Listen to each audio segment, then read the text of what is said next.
Somos o país mais vencedor da história das Copas do Mundo. Ninguém possui tantos títulos mundiais como o Brasil.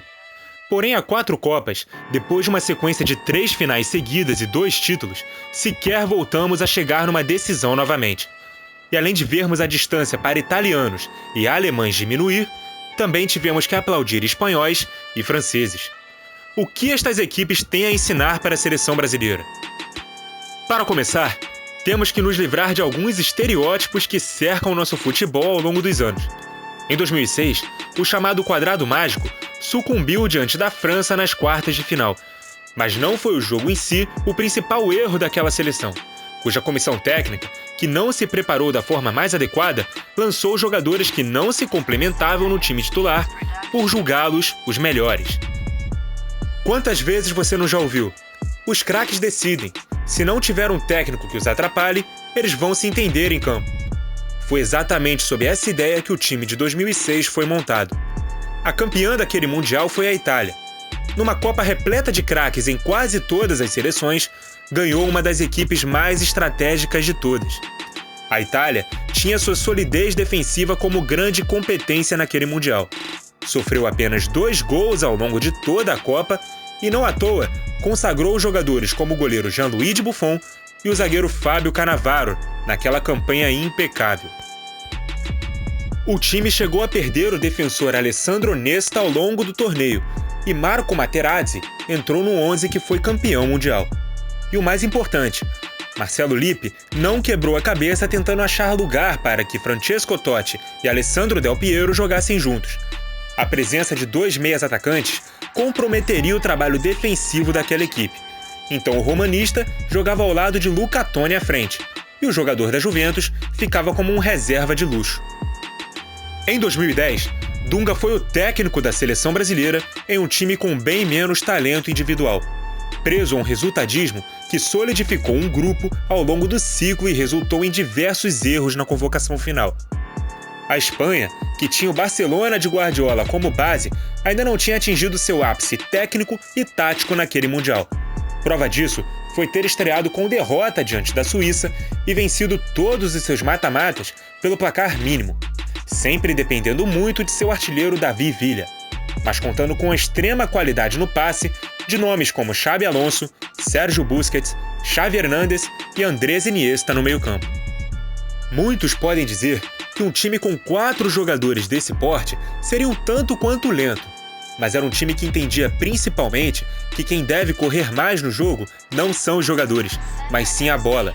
Troca de passes que atingiu seu auge 2 anos depois, numa conquista incontestável de Eurocopa, o terceiro título expressivo em um ciclo de 6 anos de La Roja com o técnico Vicente Del Bosque.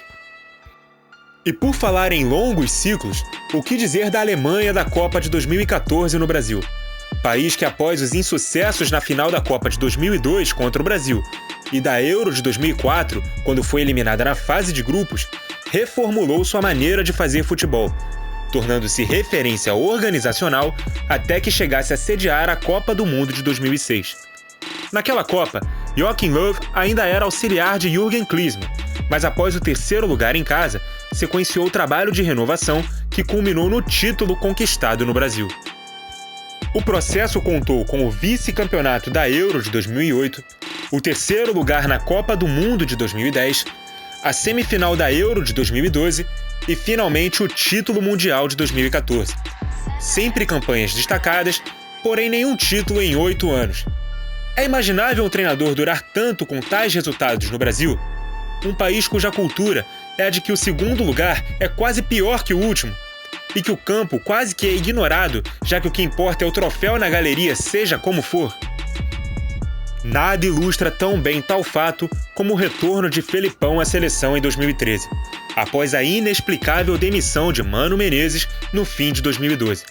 O treinador vinha encontrando equilíbrio na sua maneira de jogar, em um ciclo que já seria difícil, já que não disputamos eliminatórias. Ao contrário de Parreira, Felipão se filiou a um time que mostrou muito futebol na Copa das Confederações, porém, assim como Dunga, ficou refém de jogadores que não formavam um grande coletivo. Um time sem saída de bola com seus meio-campistas, que abusava da bola longa com seus zagueiros e totalmente dependente dos lampejos de talento de um garoto de apenas 22 anos que disputara seu primeiro Mundial em casa. Neymar era o elemento diferenciado daquele time e justamente ele se lesionou e ficou de fora da fatídica partida daqueles que seriam os campeões. A Alemanha e seu equilibrado time, que é exemplo da Espanha de 2010, tinha 6 titulares do Bayern de Guardiola em seu elenco, também pregava um futebol sem um craque que tinha mais importância que os outros. O final dessa história todo mundo já sabe. Enfim, chegamos a 2018, talvez com o melhor time no que dizia respeito a elenco e organização tática pré-Copa do Mundo, mas que às vésperas da estreia foi modificado para que o mesmo Neymar fosse preservado em momentos defensivos, já que a estrela da companhia voltava de um longo período lesionado. A base daquele 4-1-4-1 que sobrou nas eliminatórias com o Tite, que a exemplo de Felipão também pegou a seleção na metade do ciclo, teve o Willian jogando na vaga de Renato Augusto, expoente do meio de campo, porém retirado do time devido ao fato de jogar no futebol chinês, diferentemente de seus companheiros titulares. O Brasil apresentava fraquezas defensivas como os espaços nas costas de Marcelo, muito bem explorados por Roberto Martinez no jogo em que a Bélgica eliminou o Brasil mais uma vez nas quartas de final. No entanto, diferentemente das Copas anteriores, a seleção manteve seu treinador mesmo após a eliminação. A campeã do último Mundial foi a França. A equipe de Didier Deschamps era pragmática, porém muito eficiente em seu aspecto coletivo. Laterais que só subiam quando necessário. Matuidi jogando como ponta na fase defensiva.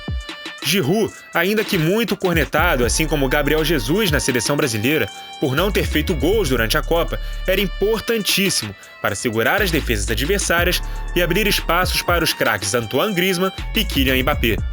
A França se deu ao luxo de sequer convocar os atacantes Karim Benzema e Alexandre Lacazette. E mais uma vez, a explicação era a mesma que todas as equipes que ganharam a Copa do Mundo optaram por seguir: a coletividade. O problema do futebol brasileiro é cultural. A individualização de culpados em eliminações, a demissão sucessiva de treinadores a cada insucesso, a necessidade de querer montar times com os melhores jogadores de ataque ou que privilegiam um craque só, mesmo que isso fira o funcionamento coletivo do time. Quando finalmente compreendermos que a seleção é planejamento a longo prazo e eficiência nos encaixes, quem sabe poderemos voltar a sermos a melhor seleção do mundo. Muito obrigado a você que nos acompanhou e até a próxima!